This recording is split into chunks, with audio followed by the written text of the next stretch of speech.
On this week's Talking Politics, the Starmer answer that's come back to haunt him. President Trump or President Putin? Oh, neither. That's a choice nobody should have to make. Let's change them both.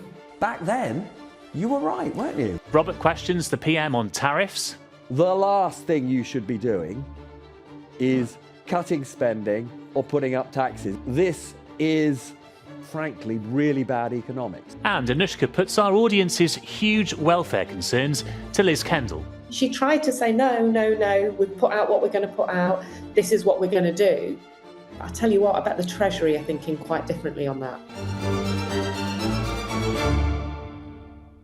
Hello, I'm Paul Brand, sitting in for Tom, who's away. Robert is here with me in the studio, and Anushka is joining us from central London.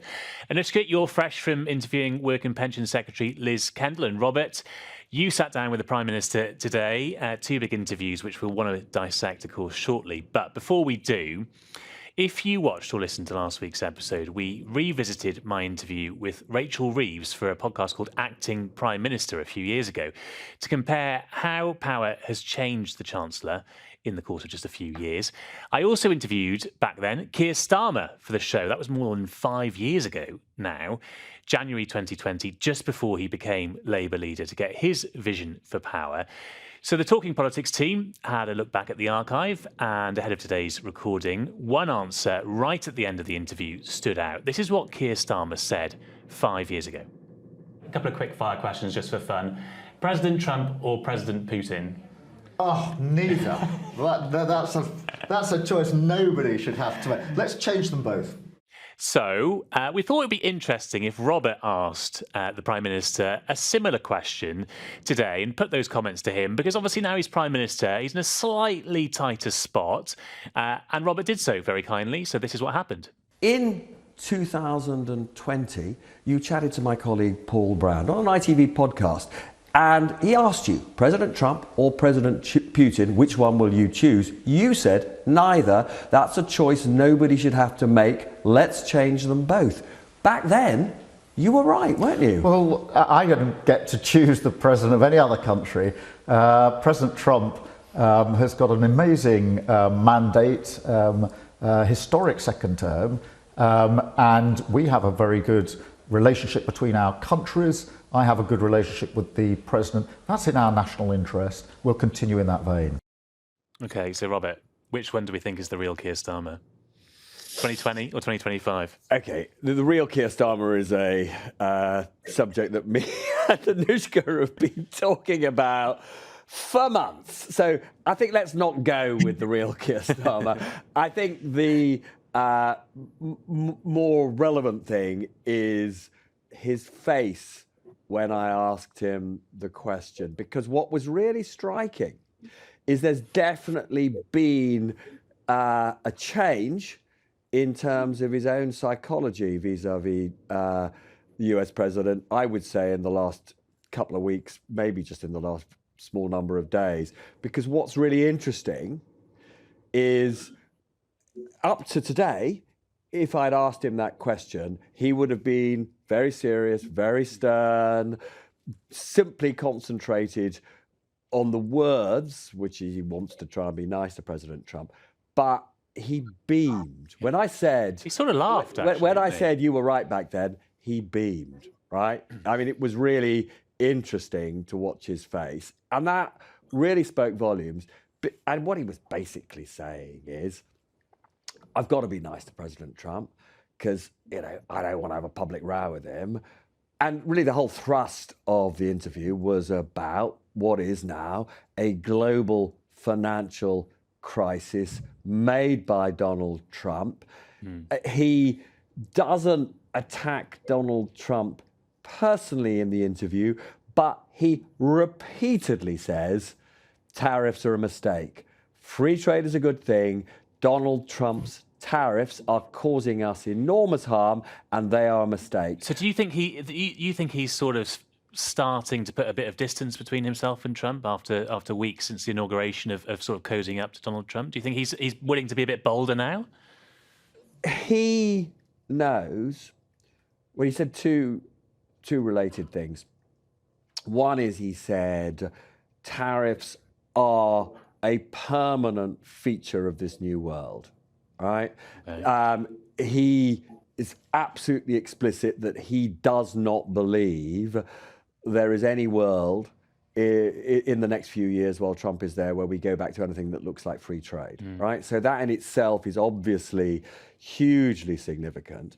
And then the second thing that he makes clear is he wants to have better trading relationships with those countries that, like Britain, are in favour of free trade, like the European Union. Which we used to have a very good trading relationship I mean, with. the interesting question, which I wasn't able to put to him, I did talk to him about the damage that has been done by this vicious now trade war between America and China. 104% tariffs imposed by Trump on China. I think it's now 84% tariffs retaliation.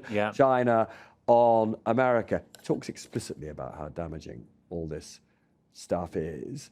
And in a sense, the sort of, look, he's not going to go to war rhetorically with Trump, but he needs to get closer to the EU. He needs to get closer to Canada. And interestingly, I suspect that they will have to also try and get a bit closer to China as well.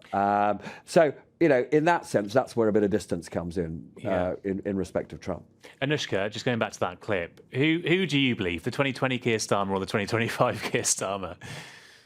I mean, I think in both cases, Keir Starmer was being small p political. So I don't think we can know that he believes either of them truly in his heart. In 2020, he was trying to win the Labour leadership campaign, and he was entirely shifting himself to the left in a way that we now know is probably not the real him.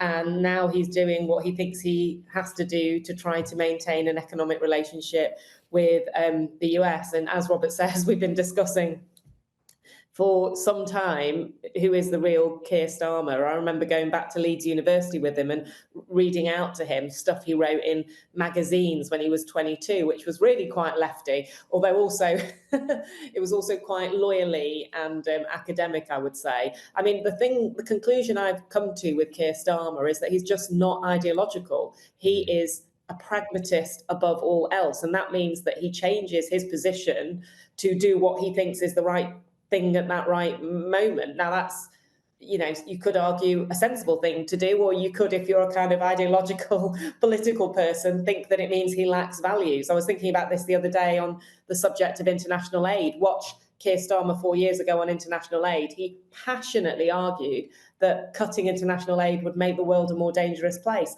Now he, kind of passionately argues the opposite, that the only way to make the world safer is to spend that money on defence instead. I suspect both things are things he believes in that moment, but he is not someone who has sort of that kind of politics that some of his colleagues have running through his veins. He's pragmatic. And just going back to the thrust of your interview with him today, Robert, this global trade war, I mean, as you mentioned earlier, 84% tariffs now, China on US imports, 104% the other way around. Does this just keep spiralling now, do you think? Is this just going to escalate and escalate? I mean, it's a hard question for you to answer, hard question for anyone to answer, but where does it go from here? How worried should we be? Well, we should be exceptionally worried.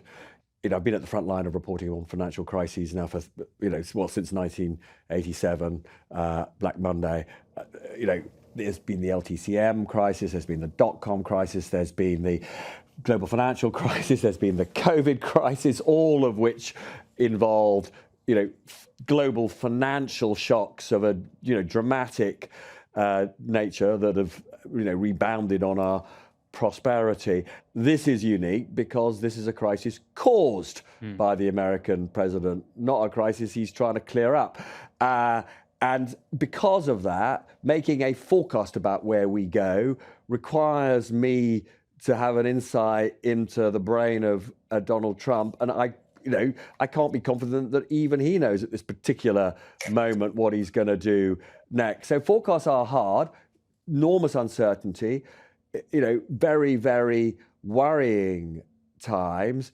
And the thing that is worrying me most at this moment, we've seen, since he announced these tariffs last Wednesday, tumbling stock markets day after day, but much more significantly, in my view, seriously since the start of the week, falling prices for US government debt since Monday. This is precisely the opposite of what Donald Trump thought was going to happen. He thought that investors would back America and that the interest rate that the government pays in America would fall. The interest rate that the government pays in America has been rising since Monday. It's now over 5% for the borrowing that it makes for 30 years. That is really scary, and it's had a really negative impact on the UK and in fact on government bonds markets across the world. So the contagion from America means that the price that this government now has to pay to borrow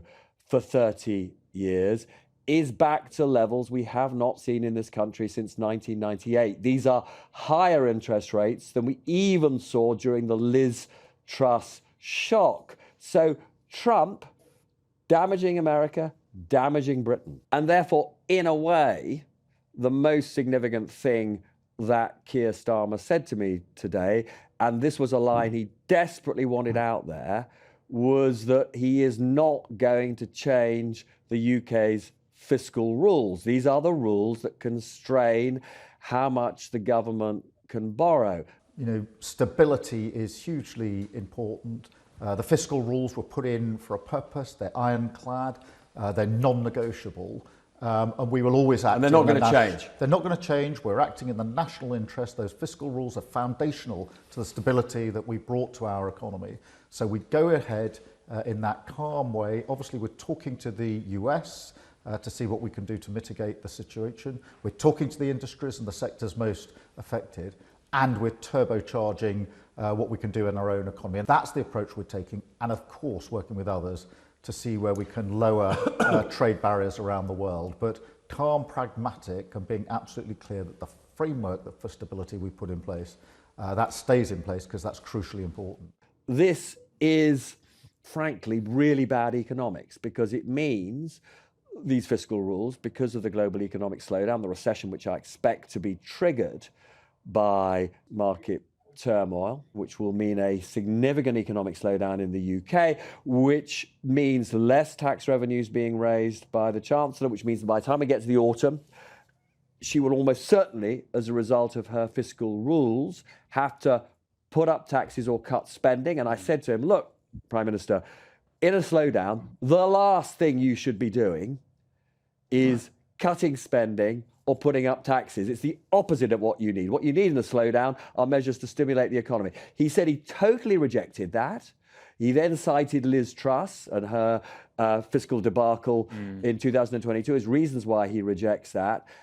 And he was desperate. This is the thing that he repeated time and again, that the fiscal rules are set in stone. They are not going to be changed. Now, why is he saying that? He's saying that because he is desperately worried, plainly taking advice from the Bank of England, that if the government looks as though it's wavering from those fiscal rules, the UK government will be punished by investors, and those interest rates that are already back at 1990 levels being paid by the government will go even higher.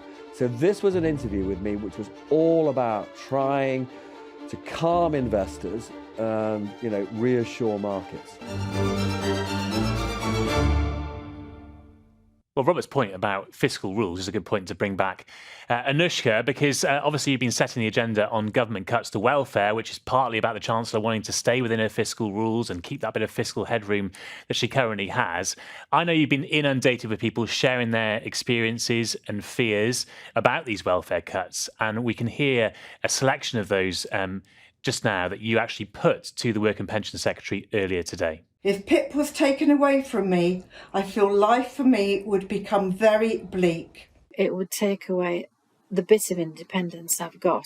Without my vehicle, I would never blue badge. So then I wouldn't be able to see my children, go shopping and get out and about for my mental health. Being disabled in this country is a costly business. Without the benefits and the support from the disability side, we would struggle very much. I would like the government to understand that disability isn't a lifestyle choice for the majority of people.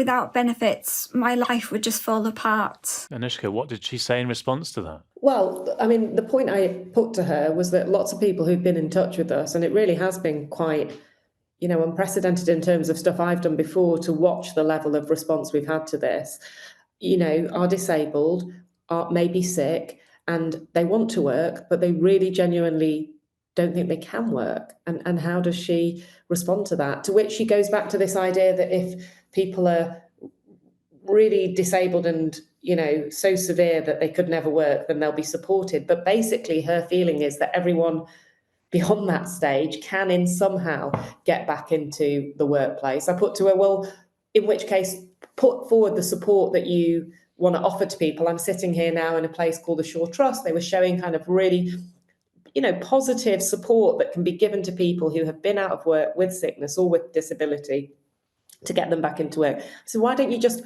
give them this support and not cut their benefits at the same time? And what Liz Kendall said to that is basically the welfare bill is unsustainable, so we have to deal with it. So they're pretty unapologetic, basically, about the two tracks to this policy, one of which is we want to support people back into work. We think that there are many people who have been written off who ought to be able to work and that we can find ways to get them back.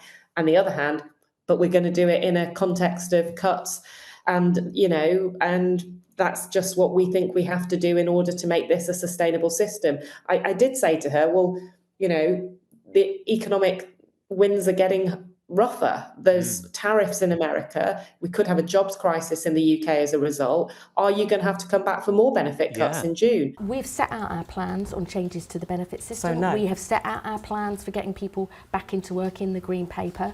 Today, we are showing the tangible difference it can make to people's lives by providing them with the right support. £40 million here just in West London alone to help more people get back into work. We will roll that out right across the country and every day work more closely with employers to get those people into work. That sounds like no, you won't be coming back for more cuts. Well, we've set out our plans. I mean, the thing that makes some people sceptical was you set out your plans and then the OBR didn't give you what you wanted and so you came back for more money. Well, actually, we're going to be working with the OBR between now and November because we have really good evidence that programmes like this that we've seen here today work. They get people jobs, they give people hope, they give people a sense of confidence so that they can contribute and build a life for themselves. She tried to say, no, we've put out what we're going to put out, this is what we're going to do. But I tell you what, I bet the Treasury are thinking quite differently on that. Do you reckon that she might have to end up going back on that then? So did she sort of categorically rule it out? Or was it sort of like a no plans at the moment for more welfare cuts? I mean, it felt more like a no plans. Right. It felt like her trying to say, I've put forward what I'm going to put forward. Okay. That said, and I asked her about this as well, she came forward with a plan that she said was going to save £5 billion. The Office for Budget Responsibility has not yet been persuaded that the government would save £5 billion. They disagree about the success rates of employment schemes like this one that she was launching in West London. And they came forward and said, actually, you're only going to save £2.9 billion.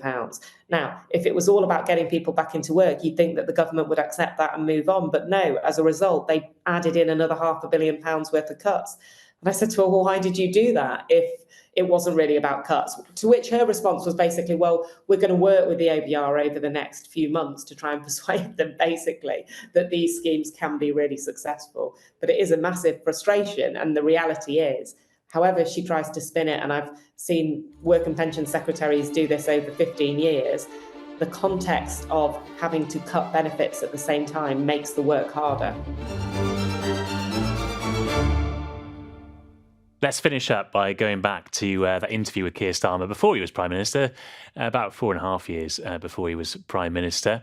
Because, of course, it was a very different time for him then. He could say whatever he wanted to say, pretty much, as, in fact, not quite leader of the opposition, as we discussed earlier. He was running to be leader of the opposition. So I think it's just quite fun to look back on what he said to a few questions back then, see how they compare to what he might say now. So I'm going to try and see whether you can guess the answers here, Anushka. I asked him, what would he do to renovate number 10? Did he say A, he'd take down photos of politicians and replace them with Arsenal pictures? B, he'd repaint the yellow wall up the main staircase in Labour red? Or C, did he say it's an iconic residence and it would be wrong to tamper with it? This is in 2020? 2020. I reckon Arsenal. Yeah, well, you're right. Let's have a listen to what he said, actually. Well, look, I'd take a few of the pictures that are on the wall down, for starters, and make some space. I don't know, I'll probably end up putting some Arsenal pictures up or something like that. Not politicians, I can't stand.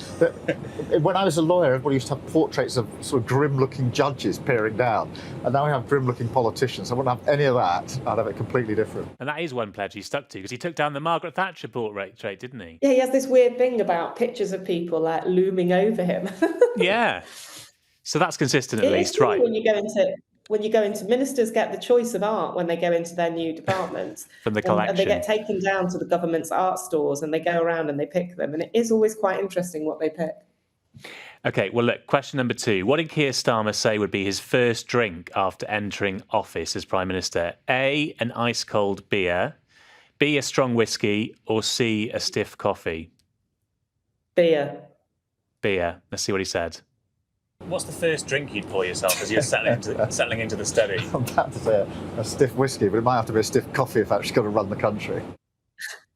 Coffee. But that's not true. Keir Starmer's a big pint drinker. Yeah, well, he got into trouble with having a few beers in Durham, remember? But best not go into that. Right, and finally, what was Sir Keir Starmer's response when I said most voters think of him as good on detail but not very inspiring? Did he say people want a Prime Minister who's up to the job, full stop? Did he say he can inspire people with his commitment to detail? Or did he say no two people ever have the same view of him? 1, he said. Whatever you said, number 1. People want a Prime Minister who's up to the job. Let's have a listen to what he said. One of the things I've learned as a politician is that everybody's got a view on you, and no two people have got the same view. So he said no two people have got the same view of him. Is that true in the polling, though? Because you've done some polling for the Peston programme this week, haven't you, from More in Common, some exclusive polling of more than 2,000 people. What did it find, Anushka? Well, we asked More in Common to focus in on this idea that Keir Starmer wants to be a disruptor. And, you know, arguably, he's quite historically what looks like an establishment man. And I think that people want authenticity more than they want anything else. So we wanted More in Common to ask, basically, can you be an authentic disruptor? What it found is that people generally don't see Keir Starmer as a disruptor. They actually have quite a negative rating for him on that idea compared to Nigel Farage, who they see as a massive disruptor. But they also don't necessarily want people to be really disruptive. They actually were more likely to want a safe pair of hands than somebody who was very disruptive. However, they do want change. And that was the sort of thing that I guess the Prime Minister is trying to get at, is how do you sort of change the systems to try and actually deliver what you want to deliver, because he's become very frustrated as Prime Minister with the civil service and how slow it is, with things like the Office for Budget Responsibility. And so he wants to shake things up. But at the core of it, no, they don't see him as a massive disruptor, but they actually don't mind that. And of course, he sent around that memo to the cabinet, didn't he, saying we need to be disruptors, we need to get things done. I just wonder how much has changed since that memo a few weeks ago, because now we've got Donald Trump being very disruptive in the world, and maybe voters, as this poll suggests, don't want more disruption. They want a safe pair of hands. They want someone who can steady the ship. And Keir Starmer's tone the past couple of weeks has been more down that line, I'd say. You know, don't rush with countermeasures on tariffs. Let's be slow. Let's be sober about all of this. Yeah. Yeah, but also the kind of like slight mantra among some of the people I speak to in Downing Street is that the world has changed and we have to change with it, and that there are politicians who would like to go back to the kind of warm bath of, you know, stable politics, and that's never going to happen. And one person said to me, which it took me a while to sort of clock this, but people say if Eric Joyce had never punched a guy in Strangers Bar, which if you give me a second to explain, he was an MP, he was the Labour MP for Falkirk. He got into a scrap in Strangers Bar in Parliament, punched someone in the face. As a result, he had to step down as the Labour MP from Falkirk. There was then a very controversial selection to replace him. That led to Ed Miliband to change the Labour rules. The new rules allowed Jeremy Corbyn to be Prime Minister, and those who believe in this leader, butterfly not effect Prime Minister, all the way through.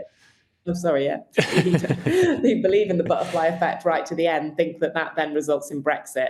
And somebody very senior in Downing Street said to me, basically, He actually said this with a swear word, but I'll use a polite word. He said it's absolute nonsense. We can't go back to the politics of the past. Donald Trump was inevitable. The world has changed. And effectively, we live in an age of insecurity where people feel completely different. And I do think one thing that is really important is, of course, like Donald Trump's tariffs are having terrible impacts on economics and on how people are feeling, and are going to have terrible impacts on prices, etc. But it is really important to understand why voters in America wanted to see tariffs, what they were frustrated about, how the decline in manufacturing had, made people perhaps move away from supporting ideas around globalization. And that the answer to that is not just to say to people, you're stupid, tariffs aren't going to help, but actually try to understand what it is that requires the tariffs to be, what it is that has allowed an argument around tariffs to be made, and how you make an alternative argument. And I thought Keir Starmer was trying to get at that to some extent when he was trying to argue that globalisation basically was not something that we could argue for in the way we had in the past.